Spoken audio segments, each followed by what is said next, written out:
Can you give an example of a genetic mutation or an evolutionary process which can be seen to increase the information in the genome?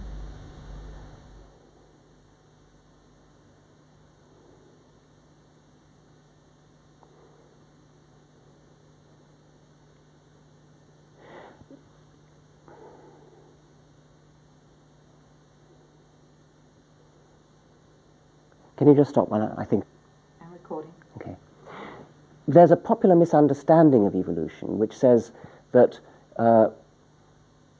fish turned into reptiles and reptiles turned into mammals, and so somehow we ought to be able to look around the world today and look at our ancestors. We ought to be able to see the intermediates between fish and reptiles, or between reptiles and mammals. We ought to be able to see fish kind of on the way to becoming reptiles. But of course that's not the way it is at all. Fish are modern animals. They're just as modern as we are. They're descended from ancestors, which we're descended from.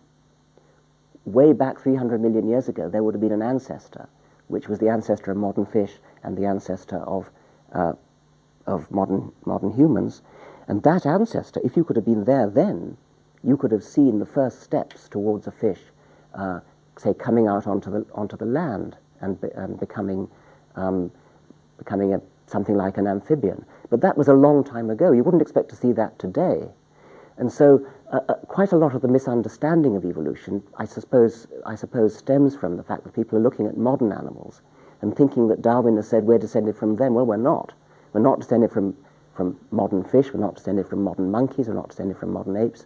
They are modern animals just as we are. They are our cousins. They're not our ancestors.